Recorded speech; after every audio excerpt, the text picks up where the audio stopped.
My fiancée said she needed a break to find herself just weeks before our wedding. I told her to pack her bags. While she was finding herself with other men, I started finding clues about her powerful narcissistic father and the real reason for her sudden departure. It turns out her family's wealth was built on a massive financial crime, and I was being set up as the fall guy. They thought I was a heartbroken fool who would just wait for her to come back. They were wrong. This is the story of how I conducted my own secret financial crime investigation, teamed up with an unlikely ally, and orchestrated a revenge so devastating it ended in an FBI raid at their engagement party. This is how I took back my life. If you enjoyed this video or found it helpful, go ahead and give it a like. It really helps me out. And if you haven't already, hit that subscribe button so you don't miss any future videos. Thanks a bunch. The words "I need a break" are never about taking a break. They're a coward's prelude to an exit, a soft launch for a betrayal. When my fiancée Amelia said them to me, we were standing in the kitchen of our downtown Chicago apartment, the city lights painting strokes of cold blue and white across the polished granite countertops. We were supposed to be finalizing the guest list for our wedding, a lavish affair scheduled in 6 months, largely funded by her father's seemingly bottomless bank account. "A break?" I repeated, setting down the pen. My voice was calm, almost unnervingly so.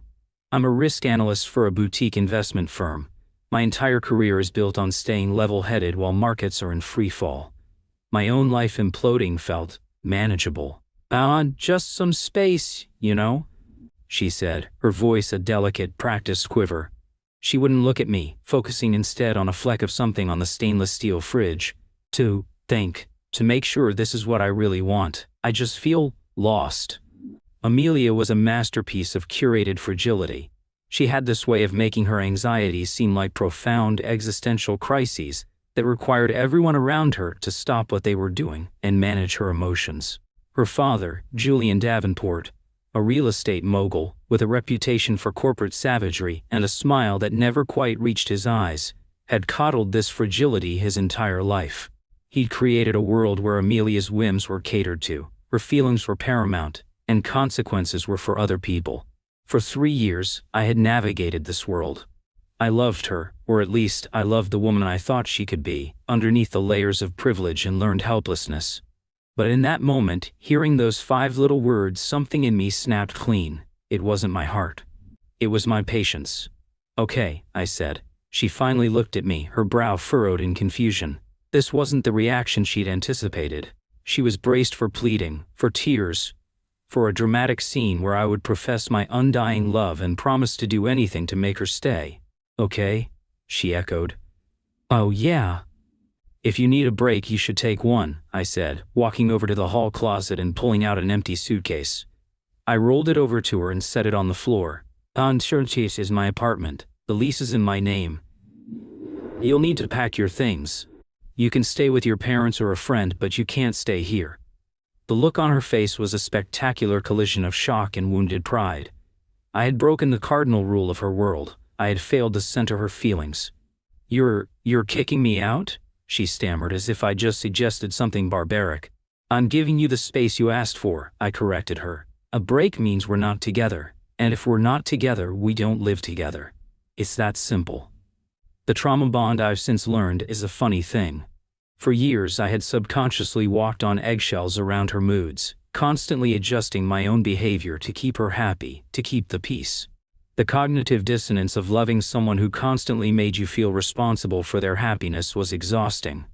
In that moment, by setting a clear, logical boundary, I felt a weight I didn't even know I was carrying begin to lift. She didn't argue further. She was too stunned. She packed a bag in a haze of theatrical sighs and martyred glances in my direction. An hour later, her father's driver was waiting downstairs. As she stood at the door, she gave me one last hopeful look, as if waiting for me to crack. "Don't do this, Mark," she whispered. "Don't throw this all away." "You're the one holding the suitcase, Amelia," I said, and held the door open for her. The silence in the apartment after she left wasn't sad. It was clean. It was the sterile, quiet aftermath of a necessary surgery. I looked around at the life we had built, or rather, the life I had built and she had decorated.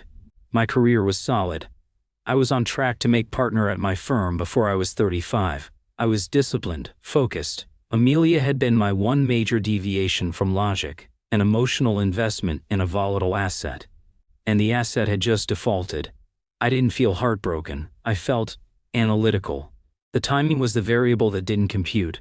6 months before the wedding, after all the deposits had been paid, it felt less like an emotional crisis and more like a poorly executed strategy.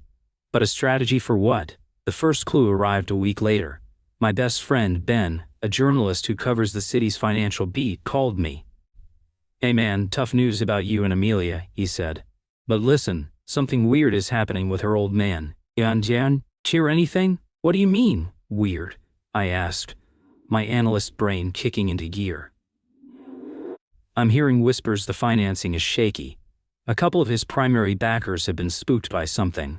My sources are being cagey, but the word on the street is that Julian Davenport is over-leveraged and scrambling for capital. It's all rumors right now, but you know how these things go." I thanked Ben for the information and hung up, a strange unease settling in my gut. Julian Davenport was a titan.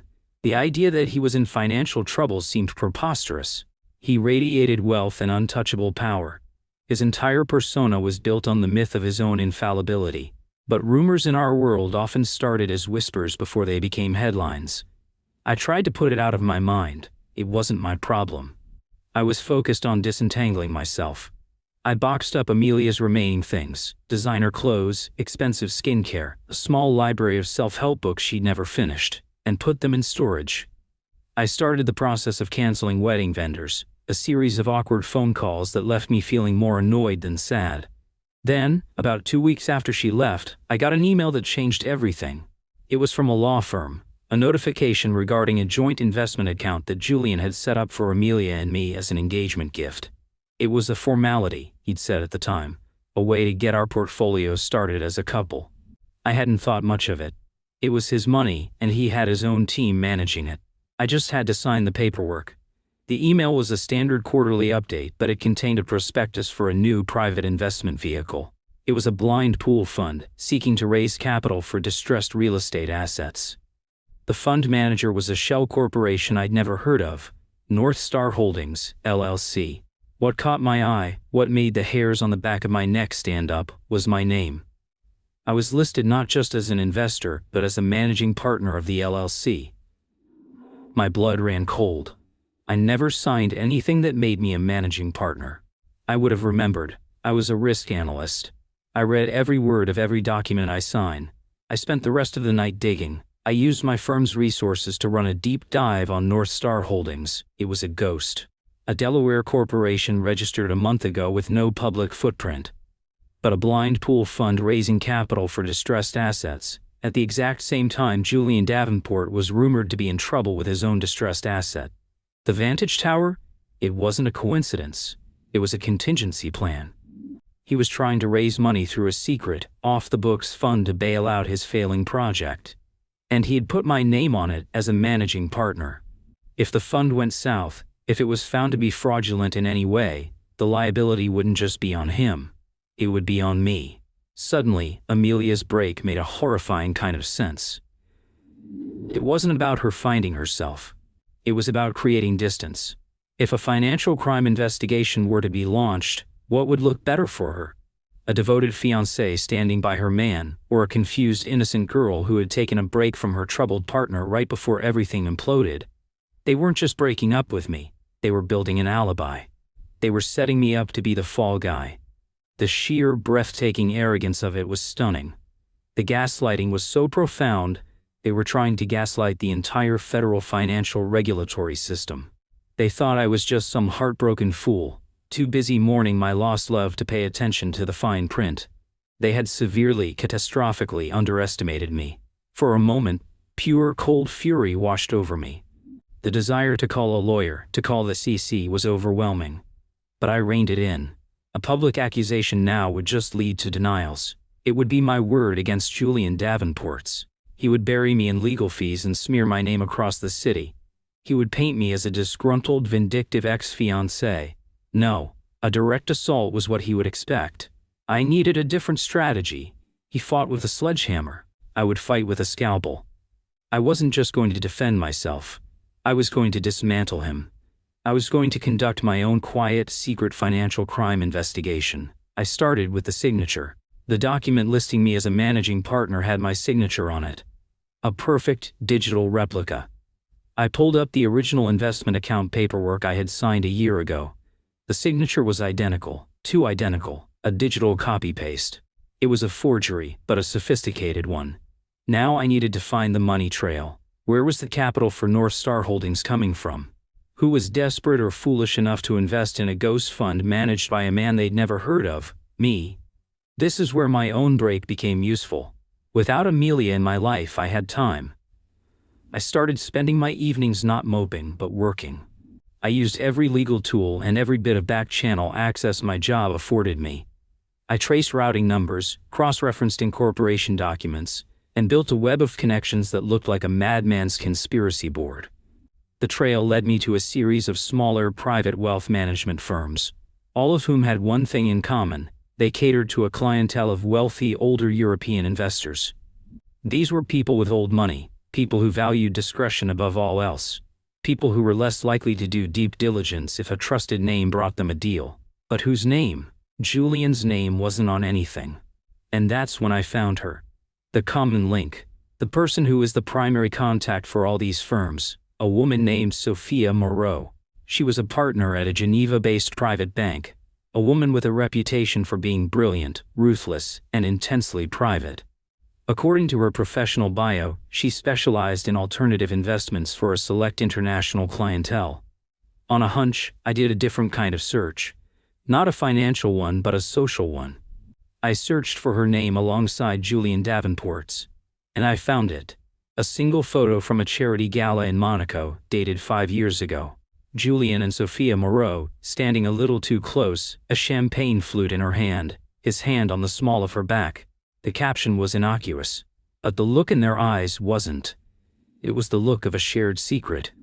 Julian Davenport didn't just have a secret fund. He had a secret partner, and a secret life. The scope of this was bigger than I could have imagined. This wasn't just about saving his tower. This was about a long-term international scheme to move money around, likely for reasons that went far beyond a simple real estate bailout. And Amelia, did she know? Did she know her father had a mistress? Did she know the foundation of their family's wealth was a house of cards? Or was she just a pawn? A willfully ignorant princess living in the castle, refusing to acknowledge the dragon in the dungeon. In a way, it didn't matter. Her break was the precipitating event. Her departure was the move that was meant to checkmate me. I sat back in my chair, the city lights painting a cold glow on my face. They had started a game of chess, assuming I was just a pawn. They were about to find out I was the one who could see the whole board. But to win, I needed an ally. I needed someone on the inside. Someone who had as much to lose as Julian, and who might be willing to flip if their own survival was at stake.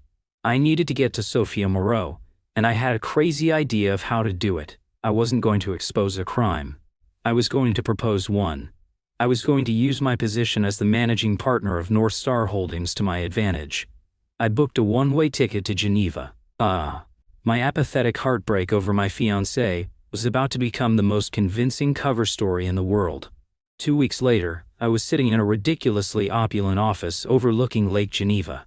Sophia Moreau sat across from me, her posture immaculate, her eyes the color of steel. She was in her late 40s, elegant and intimidating, a woman who radiated a kind of lethal competence. She had agreed to meet with me after I sent a cryptic email hinting at a sensitive, time-critical issue regarding North Star Holdings. I played my part to perfection. I was the jilted American fiancé, out of his depth and reeling from a sudden breakup. "Senator, I'll be honest, Ms. Moreau," I began, my voice carefully calibrated to sound both earnest and slightly pathetic. "I'm in over my head. Julian, Mr. Davenport, he set up this fund. I signed some papers. I'm a finance guy, but this is his world. And now, with Amelia and I, well, things are complicated. She's taken a break. I think we're finished." I let that hang in the air. I was offering her a piece of personal information, a sign of vulnerability. Sophia's expression was unreadable. "I'm sorry to hear that, Mr. Hayes. But I'm not sure what this has to do with me." "It has everything to do with you," I said, leaning forward. "Because with Amelia out of the picture, my loyalties have shifted. Julian put my name on this fund. I'm a managing partner. That gives me a certain amount of fiduciary responsibility. And frankly, from where I'm sitting, the entire venture looks incredibly risky. The Vantage Tower is bleeding money. Julian is desperate. If this goes wrong, my name, my reputation is on the line. I paused, then delivered the hook. But a risky venture also presents an opportunity. For the right partners. Piker of interest in her steel gray eyes. What kind of opportunity? Julian is using North Star to funnel money from your clients into his project, correct? He's promising them a high return based on the eventual success of the tower. But what if the tower never succeeds? What if a significant portion of that capital were to be redirected before it ever reached him? Into a different, more stable, and entirely private investment vehicle. One managed by you, and by me. I was proposing we steal the money. That we cut Julian out and screw over her own clients. It was a monstrous, audacious bluff. I was betting everything on one assumption, that her loyalty to Julian was secondary to her own self-preservation. She was silent for a full minute, her eyes searching my face, trying to see if I was a fool, a threat, or an opportunity. The learned helplessness I had felt in my relationship with Amelia was now a weapon. I was projecting the image of a man easily manipulated, a man driven by heartbreak and greed. A man she might think she could control. Finally, she gave a small, almost imperceptible nod. "You are more interesting than Julian gave you credit for, Mr. Hayes," she said, a slow, dangerous smile spreading across her lips. "Perhaps you and I should talk specifics." I had her. I had my ally. The trap was set. Now, all I had to do was wait for the rats to walk into it. If you enjoyed this video or found it helpful, go ahead and give it a like. It really helps me out. And if you haven't already, hit that subscribe button so you don't miss any future videos. Thanks a bunch. The partnership I forged with Sophia Moreau, in that sterile Geneva office, was a delicate, high-stakes dance of mutual deception. She believed I was a scorned lover turned amateur embezzler, a useful idiot she could manipulate and discard once he'd served his purpose. I allowed her to believe this, playing the part of the emotionally wounded but greedy American, out of his depth but eager to get his revenge on the man who had cost him his fiancée. It was a performance worthy of an Oscar, fueled by 3 years of suppressed resentment and a newly discovered talent for cold-blooded strategy.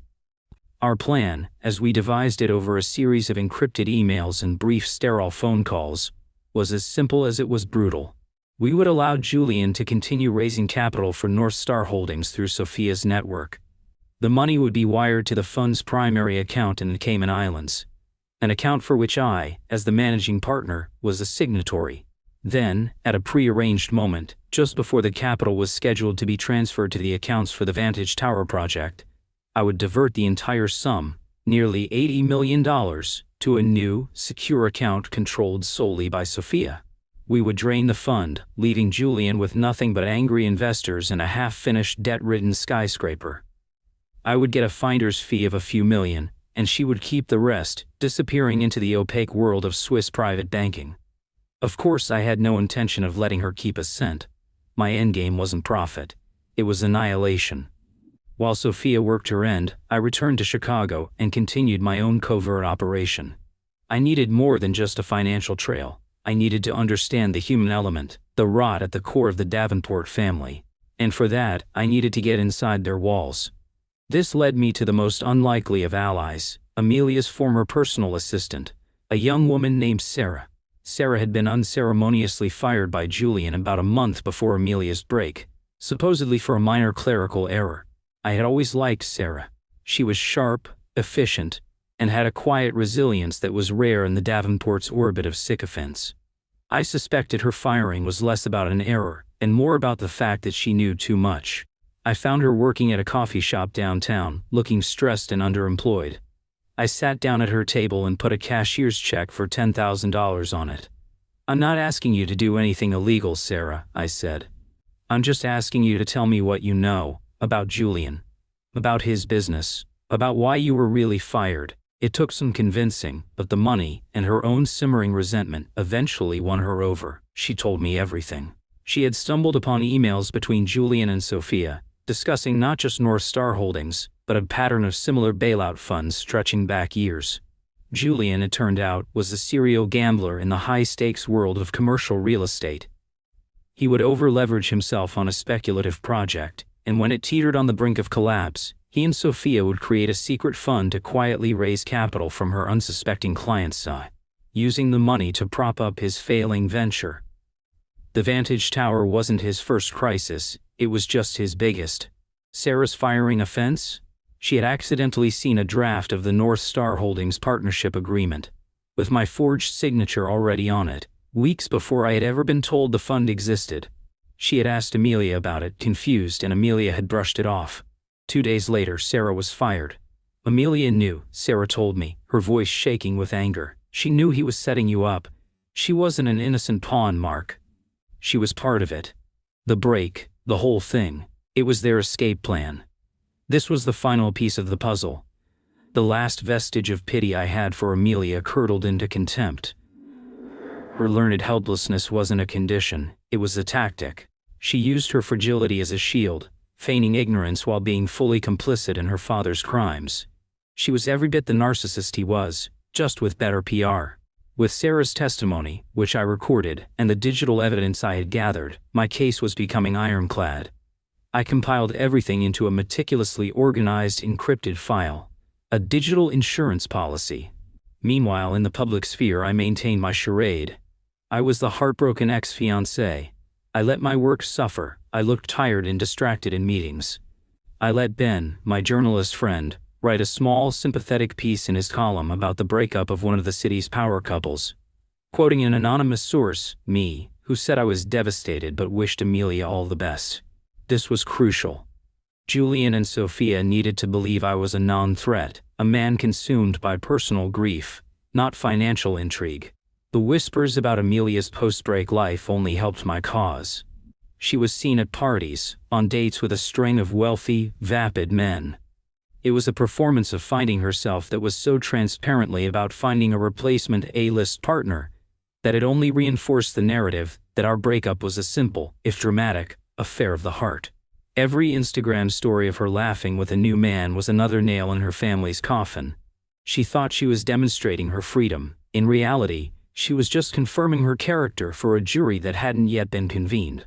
Finally, the day came. Sophia confirmed that the $80 million had been collected and was sitting in the Cayman account. The transfer to the Vantage Tower project was scheduled for the following Monday. Our plan was to divert the funds on Friday evening. On Thursday, I made my move. I didn't call the SEC. I called a contact I had at the Department of Justice in the International Kleptocracy Division. I sent them the entire encrypted file, the forged documents, the money trail, my recorded conversation with Sarah, and a detailed breakdown of the plan I had hatched with Sophia Moreau to embezzle the $80 million. I framed myself as a whistleblower who had been forced to play along to gather evidence. It was a risky move, but my clean record, my documented heartbreak, and the sheer weight of the evidence I'd compiled made my story credible. I wasn't just giving them a crime, I was giving them a neatly packaged conviction. My one condition was timing. I told them they couldn't make any arrests until Saturday evening. There was one final scene of this play that needed to unfold. On Friday, as planned, I made the call to the bank in the Caymans. Using my authority as managing partner, I gave the order to transfer the $80 million. But I didn't transfer it to Sophia's account. I transferred it to a U.S. government seizure account, the number for which the DOJ had provided me. As far as Sophia knew, our heist was successful. As far as Julian knew, his bailout was imminent. Both of them were about to have a very bad weekend. The climax was set for Saturday night. It was the night of what was supposed to have been our engagement party, a massive gala Julian was throwing at the Art Institute of Chicago. After our break, he hadn't canceled it. Instead, in a move of pure narcissistic audacity, he had rebranded it as a celebration of the future of the Vantage Tower, a party to reassure his investors and the city's elite that all was well. It was the perfect stage for his downfall. I wasn't invited, of course, but I had a front row seat. Ben, my journalist friend, was covering the event, and he was feeding me live updates. Around 9 p.m., Julian took the stage to give a triumphant speech. He spoke of his vision, of his resilience, of the bright future of his flagship project. He was at the absolute peak of his hubris, A king addressing his loyal subjects. Amelia was standing beside him, beaming, a vision in couture, the perfect picture of a dutiful daughter. According to Ben, it was halfway through Julian's speech that the first federal agents walked quietly into the room. They didn't rush the stage. They fanned out, silent and professional, securing the exits. The atmosphere in the room shifted. The guests fell silent. Julian faltered, his speech trailing off as he saw the dark-suited men and women taking up positions around his party. An agent walked up to the stage and handed him a warrant. At the same moment, another agent approached Amelia. Ben's text to me was cinematic. They're reading him his rights, on stage, in front of everyone. Amelia is white as a sheet. She looks like she's going to faint. My phone buzzed with another message, this one from an unknown number. It was a single sentence. I'll Matrahi. He betrayed me. It was from Sophia. The DOJ, using the information I'd provided, had coordinated with Swiss authorities. She was in custody too. She finally realized I hadn't been her partner. I had been her executioner. I sat in my quiet apartment, looking out at the city lights. I didn't feel triumph. I didn't feel joy. I felt a profound, bone-deep sense of completion. The cold, analytical part of me registered that I had successfully managed the greatest risk of my life. The human part of me felt the quiet hum of justice being served. The fallout was biblical. The Davenport scandal was the biggest story in Chicago for months. Julian, Amelia, and Sophia were all charged in a massive federal indictment covering fraud, money laundering, and conspiracy. The forged signature, Sarah's testimony, and my own meticulously documented evidence trail were the cornerstones of the prosecution's case. Amelia's defense, that she was an innocent, heartbroken girl who knew nothing, crumbled under the weight of the evidence that she was a knowing and active participant. Julian was sentenced to 25 years in federal prison. Amelia, in exchange for her testimony against her father and Sophia, received a lighter sentence of 5 years. Her pretty face, once a staple of the society pages, was now a grim-faced mugshot. The Davenport empire was dismantled, its assets seized. The Vantage Tower, half-finished and shrouded in scandal, stood as a monument to their greed, a steel and glass tombstone for a fallen dynasty. I never spoke to any of them again. I didn't need to. My life went on. I made partner at my firm. I sold my downtown apartment and bought a quiet house in a leafy suburb. I started dating again, slowly, cautiously, my internal risk meter now finely tuned to the subtle tells of narcissism and manipulation. I met a woman, an architect who was grounded, brilliant, and kind. A woman who built things rather than just decorating them. A woman whose love felt like a foundation, not a cage. Sometimes, late at night, I think about that conversation in the kitchen, the one that started it all. I need a break. Amelia thought she was delivering a death blow to our relationship. She thought she was initiating a plan that would leave me ruined and alone. She never imagined that her 5 little words weren't an ending. They were a trigger. The trigger that armed a man she had never truly seen, and gave him the space he needed to dismantle her entire world. She wanted to find herself. Instead, she, her father, and his mistress all found themselves in a federal penitentiary, and I found myself, finally and completely, free.